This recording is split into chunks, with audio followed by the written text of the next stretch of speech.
过期老演员假死把自己活埋，准备制造一起死而复生的离奇事件。葬礼上聚集了全世界的大明星和网红，以此来炒作一波热度，让自己重返巅峰。唯一知道真相的就是自己的好兄弟安东。原本俩人计划等葬礼结束后再把他挖出来，谁料就在安东赶往墓地的时候，发生了一起惨重的车祸。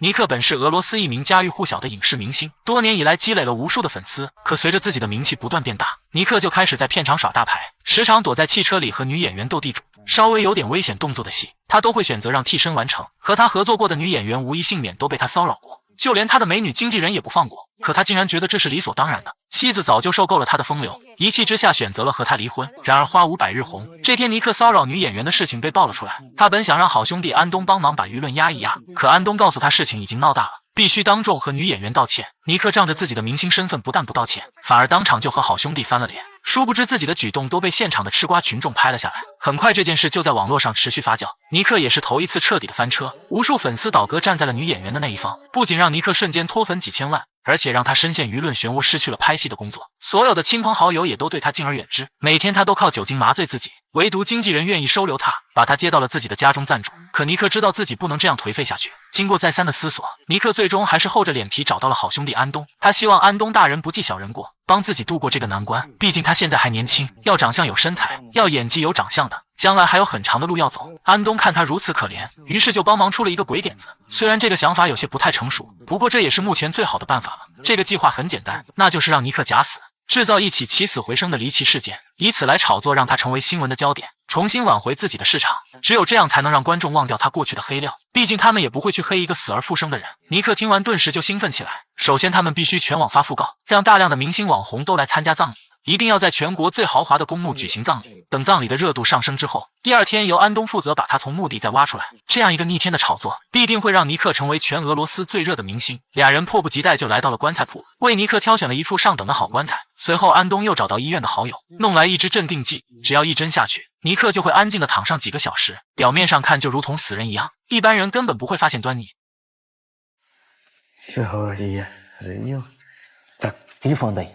И зажигалку, на всякий случай. Зажигалка-то зачем? 还没等说完，尼克就一头栽倒，彻底的昏迷了过去。安东为他整理好仪容，在棺材里又放了一些简单的补给，这才放心的盖上了棺材盖。画面一转，葬礼已经开始，现场来了无数的明星大腕和网红，光是流水席就办了好几桌，大屏幕上播放着尼克拍摄过的电影，大家一边吃席一边回忆尼克的一生。作为尼克最好的朋友，安东还写了一篇8万字的煽情小作文，一把鼻涕一把泪的讲述了两人相知相识的往事。里面的尼克拿着手机观看了全部过程，也是被安东的话感动的梨花带雨。等安东演讲结束后，赶紧就给尼克打去了电话，询问自己的表现如何。В смысле, побыстрее-то мы только сели. 让尼克感到震惊的是，经纪人也上台讲话了。他说尼克虽然人品不咋地，但他真的是一个好演员。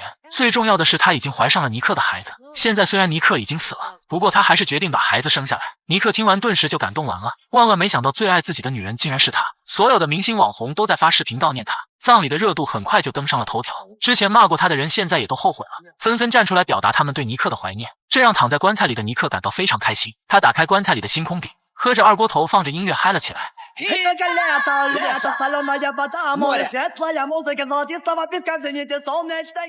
几个小时之后，葬礼终于结束了。趁着夜幕降临，此时安东已经拿着铁锹在赶往墓地的路上，没想到下一秒就发生了视频开头的一幕。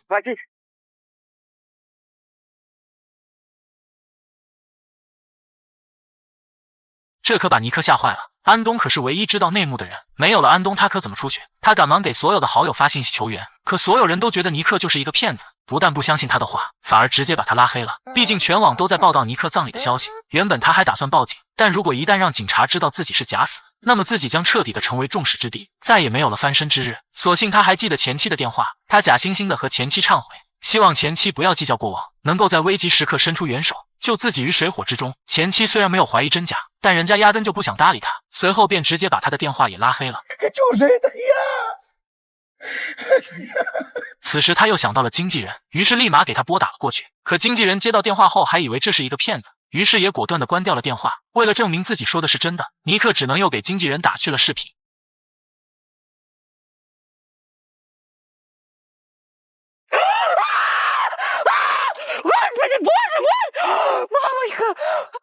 直到此时经纪人才相信了他说的话，立马让司机开车前往目的。尼克这才放心下来，小命终于能保住了。然而等待了很久之后，经纪人依旧没有任何动静，于是他疑惑的又拨打了过去，谁料接电话的居然是一个陌生人。对方声称他们是精神病院的工作人员，而此时经纪人已经被五花大绑起来，准备送往精神病院。原来金梅拿着铁锹进入墓地，被墓地的工作人员以为是神经病，于是就变成了现在这个样子。尼克简直都要崩溃了。根据网上提供的信息，人在密封的棺材里最多可以存活15个小时，现在还剩下2个小时的时间，如果出不去那就真的完犊子了，唯一的救命稻草也断了。经过一番思索，他又想到了网约车，于是就在网上下了个订单。可司机一听去墓地接人，还以为尼克在搞恶作剧，果断的就拒绝了这个订单。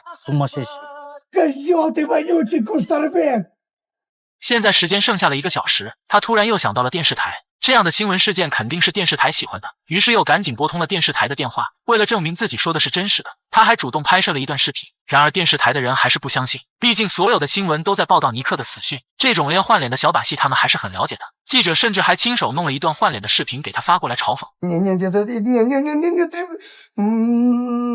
眼看时间所剩无几，他只能拨通了报警电话，毕竟活着比什么都重要。可让他感到绝望的是，警方也不相信他所说的话，因为截止到目前他们已经接到了很多举报电话，说有人冒充尼克在实施诈骗，现在竟然敢主动送上门来。警方询问他现在在哪里，是主动投案呢，还是等警察上门抓捕？ Служба спасения, что у вас случилось? Вам можно по видео набрать? Нет. Ну, по скайпу можно по... Нет. Фотку вам можно выслать? Что у вас случилось, вы можете объяснить? Я в гробу лежу! Выкопайте меня!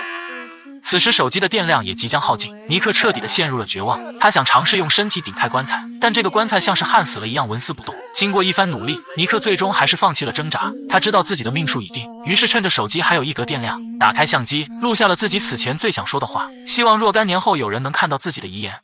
Все простите меня. Простите меня, люди, ради бога.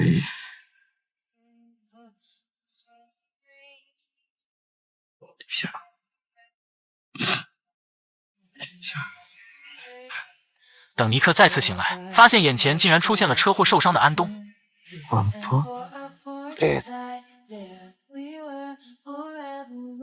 直到安东把他从棺材里拉出来，这才看到所有的亲朋好友都站在外面，这里也根本就不是什么墓地，而是他所熟悉的片场。尼克彻底的懵逼了，原来所有的一切都是安东设计的。自从尼克被关进去，他就已经开始了一场史无前例的表演。安东的车祸，经纪人被抓去精神病院，以及他所拨打的所有电话，全部都是安东安排演员完成的。他们提前就在尼克手机上装上了黑客软件，让他所打通的电话都转移到了演员手机上，配合他完成了这次表演。因为之前总有人批判尼克的演技，而安东就是借此机会让尼克在不知情的情况下假戏真做，表演了一段最真实的活埋。此时这段出色的演技已经被发到了网络上，并且引起了巨大的轰动，不仅给尼克带来了流量，而且还让人们见识到了什么才是真正的演员。听完安东的解释，尼克这才明白了好兄弟的良苦用心。可经此一事，他彻底的意识到了生命的可贵，过往的自己飞扬跋扈，忽略了对身边人的关爱。现在他决定要洗心革面，认真的对待每一个人，珍惜眼前的一切。毕竟在脆弱的生命面前，所有的一切都是浮云，只有懂得感恩和奉献，才会让你短暂的生命更加圆满。